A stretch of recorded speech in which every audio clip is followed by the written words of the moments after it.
Well guys, hope you're all okay. As you can see, I'm not. Yep, I'm in a hospital on my own, in my own room, in the city of Hania in Crete, Greece.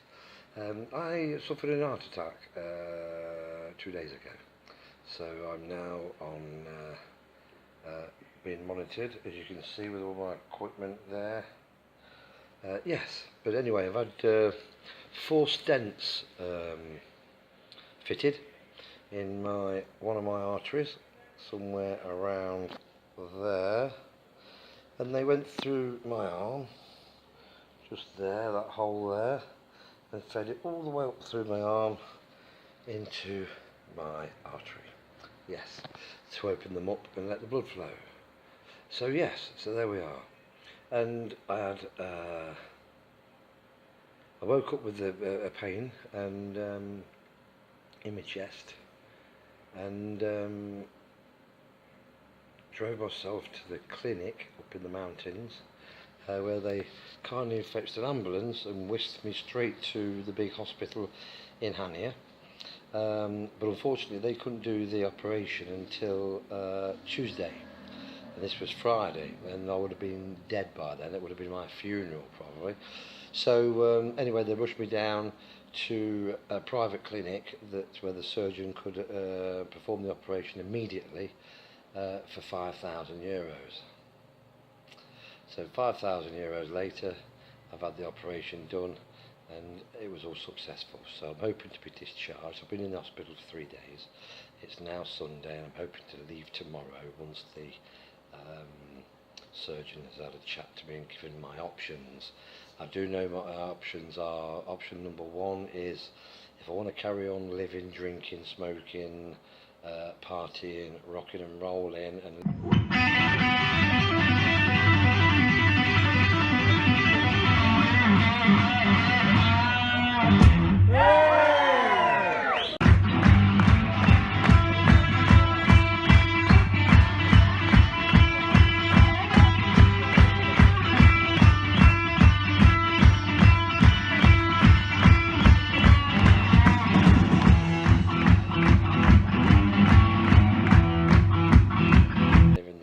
that I've been living, then eventually I will need a heart bypass at Heraklion Hospital. So that's that option. The second option is if I go along with the guidelines that he's told me to do, and tread very carefully, back up smoking, back up drinking, eat healthily, plenty of exercise, the rest of it, you know the stuff, guys. Then the artery that is fixed should be perfectly okay. So there we are. That's that. Oh guys, what have we got for breakfast today then? I'm hoping to leave this morning, but we've got a nice breakfast here. Look, got yogurt, water, cup of tea. Yes, milk. That's the milk. Cream. And that is breakfast at the hospital. Not very exciting really, but still. Jams and bits in there, and honey of course, just a lot of honey. And I love to put the honey in the yogurt, and what I've done, what's the cherries? I can't check this out. I've saved in my towel just the little stash, Oh, yes, you've got it. Sugar, tea bags, milk, and more honey, because I knew they'd be giving me this lovely 2% fat yogurt. So there we are. I'm going to enjoy my brekkie. I'm hoping to, like I say, I'm hoping to leave today. So it's a good night from a hospital bed, or good afternoon or good morning from a hospital bed, and hope to see you in better times. Alright, perhaps on the boat, perhaps at a gig, whatever. But all the results are really good. Everything's panned out well, so the operation went really well, my stents, and I'm really looking forward to getting back home. Alright, so just got to take things a little bit easier. Oh yes, I'm not 18 anymore. You see guys, I've got quite a lot of decisions to make. Like, do I quit the band after 7 years of working hard and getting it on the ground, rocking and rolling, and it was a passion that I loved doing. Do I sort of cut back on that because the bass player is now 70 this year, in fact, in about a week's time, 70 years old. The drummer, Nick, bless him, he's 64 next, that's okay. And then there's little old me, with my 2 heart attacks and the rest of it. Taking up more exercise, so that I'm looking forward to. Walking and that, and swimming, as you see me on the boats. But I don't know whether my heart can continuously withstand doing 3 gigs a week, 3 shows a week, in pretty much 35-40 degrees heat in the midsummer. I think I've got to cut that right down if I was to continue at all. So I've got a few decisions to make, guys. If you've got any ideas what you would do in my shoes? I'm 56, 2 heart attacks. Do I carry on rocking, or do I start taking life easier and enjoying retirement like I should be doing? But knowing fully well that I'd miss playing as well. But might be something I might have to come to terms with. So if you've got any thoughts, please share them.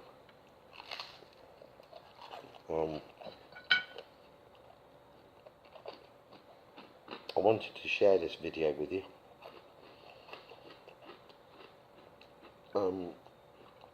Because at the end of the day, this is a video about my life on Crete. And this is where I am at the minute. My own fault. Overdoing it. Too many late nights. Far too much beer.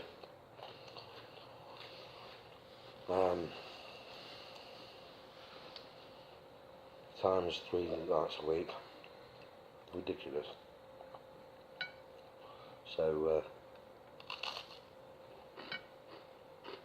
I'll eat my last hospital breakfast because I vacate today, thankfully, or hopefully, if the doctor gives me the big okay, but everything seems to be pretty good. They moved me from the intensive care unit to the normal ward. Well, there's nobody here, it's just me. Guys, how are you? Well, out of hospital and everything's cool and dandy. However, I'm in the boat, as you might have gathered, just doing a bit of tidying up. Yes, there's my freezer and, well, my little cool box, electric cool box from Halfords. There's my pegs for doing, putting the old sheet up for when we're getting a lot of sun. Obviously we get a lot of sun here in Greece, obviously. And they're great for pegging up a big sheet to block the sun, to give you some shade, etc. But of course I've got my nice cup of Rosalie tea. Oh yes, beautiful. So, I hope you're all okay, guys. Thanks for all the new subscribers. Thanks for coming on board.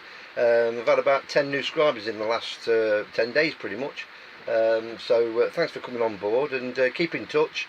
And it's always good to hear from you. I'm doing a bit of tidying up. I'm having to keep the door shut because some of the rain's coming in. It's absolutely throwing it down with rain at the moment. Look at it. Look. Oh dear.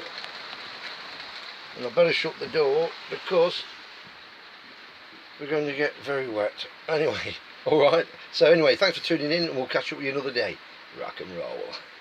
Incidentally guys, just one more thing. I got a great book from Amazon, and excuse me.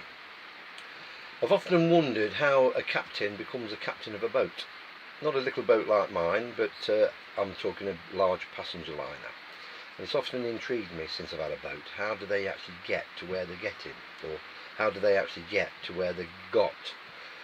And I bought this book, not probably a good omen to have on my boat, or any boat for that matter, and that's the Titanic Captain, The Life of Edward John Smith, by G.J. Cooper.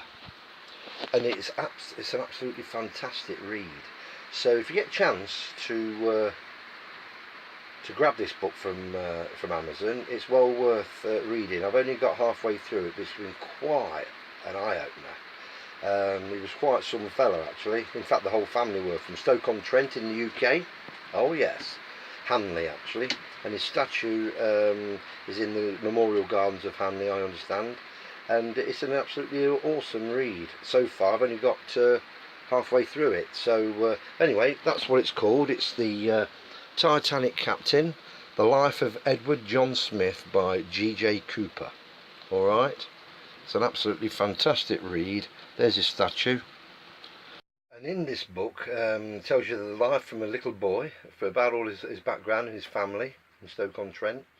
And it takes you through his life, how he got into boating, through his brother, who also was a captain of a big passenger liner, who inspired Edward John Smith. And it takes you right the way through his whole life. He was old school and he was so qualified, it was unbelievable what he actually did. And I can tell you a couple of little things. I won't give too much away because, as I say, there's shockers almost every 5 pages, quite a few surprises. But one of them was he was overqualified for a lot of the boats that he captained. Well overqualified, but one of the reasons at that particular time there were mainly 2 shipping companies ferrying passengers from America to the UK and back and forth, and he worked on tankers. He'd been all around the world doing all the tankers, Japan, Australasia, Canada, everywhere. He's been literally everywhere. And but anyway, he really loved the look of the new passenger liners that were coming into Liverpool docks, and that was his inspiration, and that's where he wanted to be, and that's what he worked towards and achieved. But a couple of things. There was an incident on one of the trips where the chef slit his own throat with his butcher's knife on deck in front of the captain, and the first in command actually lost the plot totally, and ended up in a mental home because of that incident. Okay, so there's one little shocker for you. And one of the other things was that he actually took a post that was 5 posts down to where he was actually qualified to be. He went from captain to 3rd officer, just to enable him to get onto the passenger liners. So as I say, it's an amazing read so far. Anyway, like I say, I've only done half the book so far, but it looks pretty good. It's a great read, so check it out. Right, the rain stopped now. Pretty much, it's just drizzling now, and I've got one wet carpet. Which look at this. Oh, it's coming off my roof. Look. Oh, Mother Mary. Mother Mary. There we are. It's somewhat a bit wet. Anyway, not to worry. I'm on the boat. Doesn't matter whether it's sun shining or raining. It's great being on board. Hey, and don't forget to subscribe.